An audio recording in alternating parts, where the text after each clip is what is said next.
Alright, in this video we're going to take a look at how to solve several different types of equations by graphing and also algebraically. So if you feel like during this video you want to just try something on your own and see how it goes, you can pause it and then maybe check back after a minute or two and see if you had the correct answer, or if you feel like you need a little more guidance, you can watch and walk through the whole thing. Make sure there are some questions I'd like you to answer as you go through, so make sure you are answering those if you're pausing the video or fast forwarding or rewinding, things like that. Okay, so our first equation here we have, it's a quadratic. We have the quantity x plus 1 squared minus 2 equals 7. So we're going to solve that by graphing. We can do that first. Really what we're going to graph is each side of the equation, this side and this side. So we're really graphing basically like y equals x plus 1 squared minus 2, that's a parabola, and then we're graphing the other side of the equation just as a 7. So if we start with the 7, that's just going to be a line at 7, 1, 2, 3, 4, 5, 6, 7. So go there, I'll make a couple points on there just so I can sketch that out. Okay, so we have a line, horizontal line. And next we'll graph the parabola. So parabola, we have an HK, or vertex in this case, of -1, -2. So we'll plot that first, -1, -2. And if we remember our pattern for parabolas, we're going to go right 1 up 1 from the vertex, right 2 up 4 from the vertex, and we'll maybe go one more, right 3 up 9. 1, 2, 3, 4, 5, 6, 7, 8, 9. And that was, we got those numbers basically by squaring 1, squaring a 2, squaring a 3. And that's going to mirror it on the other side. And this one over here. Okay, so we have two lines graphed, or two functions graphed. And what we're looking for really is where the lines are going to intersect each other. So we see there's two right here. So when that x is 2, and when x is 1, 2, 3, -4 is where those meet up at. So we have two solutions looking at the graph. Okay, so solving this algebraically, we can do a few things since it's a quadratic, but one of the ways we can solve this is just isolating the squared and then eventually square rooting everything. So if we add 2 to both sides, we get 9.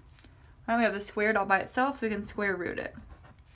We'll get x plus 1 equals square root of 9 could be 3, or it could be a -3. So I'm going to, -3. So we're going to write two equations and solve those, and we would get our same two answers. Okay? So you could also solve this another way by actually multiplying this out. If you like FOIL, we get x squared plus 2x plus 1, then we have the -2 and equals 7 still. So if you wanted to multiply this together, you could. And then combine all your like terms and get everything to one side. And we can end up factoring this, and we'll get the same exact values when we factor.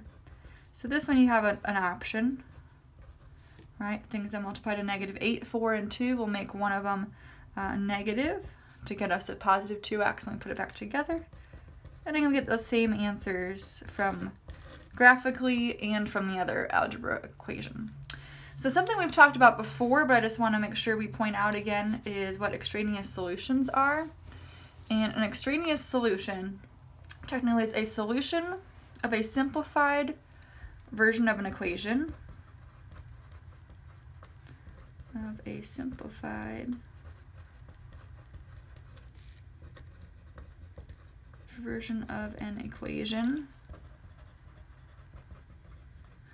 That does not satisfy the original equation.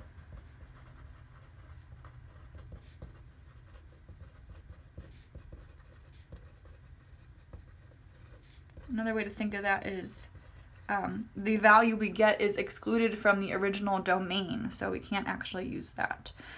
So there's a few questions I want you to answer on this page before you go on to the next one. So think about what are the two separate equations we graphed basically to graph this, and then where do we find the solutions to this question on the graph. Okay.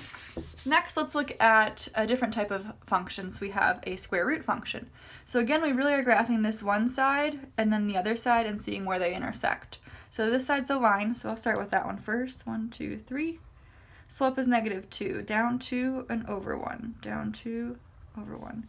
We'll go a couple of the other direction, up 2, over 1, up 2, over 1, up 2, over 1, up 2. I don't know when this is going to end up graphing or crossing, so we'll just go mostly the whole length there. If you want to use a ruler for this, that would be probably a little bit better. So then our other side, we have a square root function. Remember, that's like a shooting star. And our vertex is, our starting point would be -7, +1. So we'll do that. 1, 2, 3, 4, 5, 6, 7, and up 1. And to get our square root function graphed, we basically rooted a 1. So if we square root of 1, you get a +1. Square root of 4, 3 is a 2. Ooh, that looks good. Square root of 9, 1, 2, 3, 4, 5, 6, 7, 8, 9, 1, 2, 3. That's probably good. If you can see where our lines are going to intersect, it's only going to be this one time right here. So that would be, let's see, what number? 1, 2, 3. -3 for our solution. Okay. Algebraically, we want to also see if we get the same answer. We're going to isolate the square root function. That's really what we're just doing. We can isolate that. We've done this type of equation before. X + 7 equals this. And we'll square both sides. I would highly recommend writing this side twice instead of just squaring each part, because that's not correct. This left side is just x + 7. So if we multiply that right side out, we'll get -2x times -2x is a 4x squared. -2x times -4 is -8x, or sorry, +8x. The inner ones are going to be another +8x, and then the last together will be +16. Okay, just foiling. Let's get everything on one side. We're going to have a quadratic again, and we can factor that. This is 16. If I take away 1, I get 15. And then 16 minus 7 is 9. So we'll factor that. Again, if you feel like you want to pause, or if you want to just try this yourself, you can do that and come back. We can factor with the box and diamond, or just guess and checking. Things that multiply to 9, we could use 3 and 3, and we'll make it all positive. So when we solve those, if we set each equal to 0, we get -3/4, and we get -3. Now we see from the graph, it only intersects at one point, at -3. This one is the extraneous solution. And what's really happening, why we're getting that, is when we when we squared this side, that would have turned into x + 7, whether or not this was a positive square root originally or a negative square root, or both. It would have become a positive x + 7. So remember that positive square root means the top half. The negative square root means we got like some bottom, half that's reflected down here. So that's where that secondary solution is coming from, but really we didn't have both the positive and the negative square root in our original question. So that's why we get that extraneous solution. Okay, looking at one more here, if we get absolute value, how do we graph that? Again, this side versus this side. This side's a line, 1, 2, 3, 4, 5. Our slope is 6, 1, 2, 3, 4, 5, 6. I'm just going to pretend that that fits on there because it's pretty close. And we'll go down 6 maybe. 1, 2, 3, 4, 5, 6, and over 1. 1, 2, 3, 4, 5, 6, over 1. So we've got a line, and we're looking, where does that intersect with our absolute value? That's going to look like a V. So our absolute value graph, we have a vertex of 4, 5, and this time we have a stretch factor. 1, 2, 3, 4, 1, 2, 4, 5. All right, so our stretch factor, normally for absolute value, it's basically over 1, up 1, over 2, up 2 from our starting point, and then reversing that to go the other direction. But now these numbers are going to be doubled. All right, so from our vertex, we're going to go right 1, up 2 this time, right 2, up 4, and we can do one more time, up right 3, up 6, 1, 2, 3, 4, 5. Again, we'll just pretend that that fits up there. It's really close. And we'll mirror that on the other side. 2, up at 1, 2, 3, 4, up 3, and it's going to be that point right there. So we get a V. Definitely make this a sharp V versus a parabola. So we see where that intersects is when x is worth 1. So there's our solution. Okay, algebraically, if we get the same thing, again, we're going to isolate the absolute value symbol, just like we've been isolating all the other functions before. So we're going to do the reverse of PEMDAS. So get rid of that adding first. Then we're going to get rid of the times 2 by dividing by 2. All right, so we're here. Now, we probably haven't seen an absolute value that equals something with an x on it before.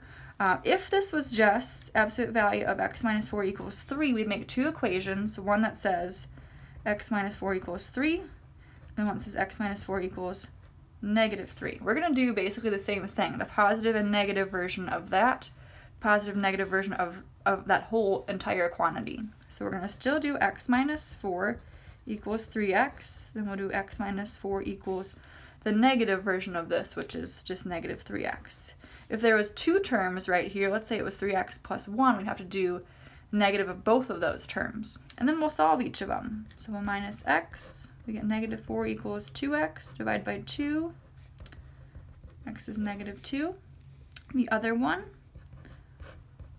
we get negative 4x equals negative 4, we get x is 1.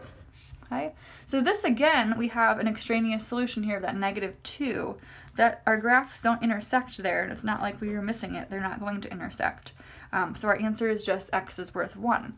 So again, one more question on the end is, should our answer contain just the x's, or should it have been an x and like a y point, you know, like 1, let's see, that would be at 11, because that's right off of my graph, if that should be really our solution.